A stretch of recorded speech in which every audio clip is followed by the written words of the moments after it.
The simple story of this film is that Vanellope's game breaks, and she's really despondent and sad when that happens. And Ralph thinks their life is perfect, so he wants to do anything he can to maintain the status quo in their life. And so he gets this idea to travel through a new Wi-Fi router that's plugged in at to the arcade, and go and find that part from Vanellope's game at eBay. So that's the catalyst for the story and really the whole reason for the adventure they go on.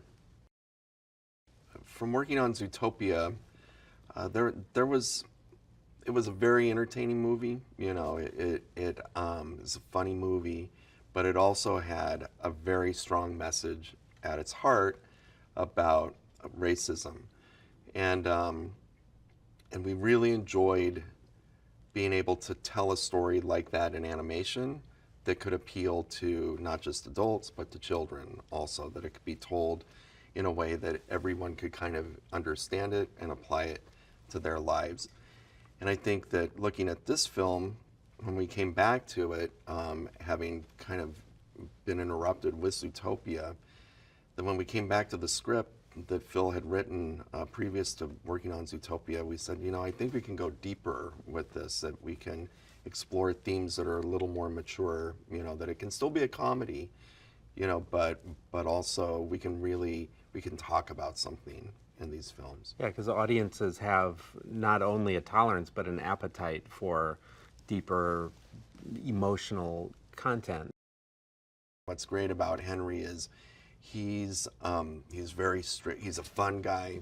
We love working with him, but he's very strict about music theory, and you know that the music in the movie should come from the DNA of the themes that have been created. And if a viewer or an audience member listens, you can hear kind of those original themes, you know, in this new movie, but done in a different way, you know, to kind of describe the internet, this bigger world.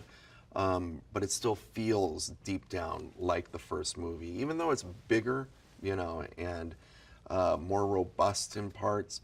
It still, you know, has a foot in that original movie and those great, sweet themes that he created for the first one. He sees the world through music, and so it's just a fascinating guy to hang out with.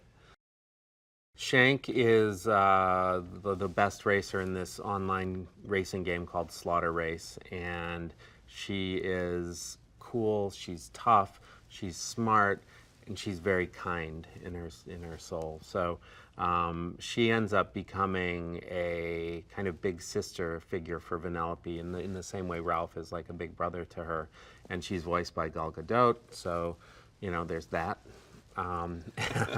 Who, by the way, has one of the most natural voiceover voices. Like, I'm so thrilled that Gal's first animated film is this one, because I think when the world hears her voice, they're going to try to cast her in every single animated movie, because there's so much texture and warmth and toughness in her voice.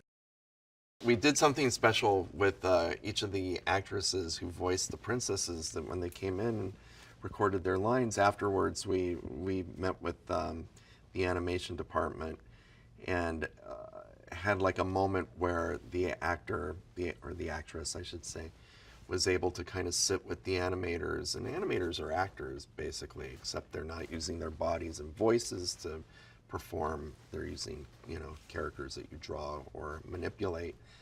And they really kind of had this great conversation about each princess and what they're like, and the impressions of the actors of how they see them. And it was really, really cool to see this, you know, new crop of animators working with these actors who, some from, you know, 25 years ago that voiced these characters 30 years ago, some of them.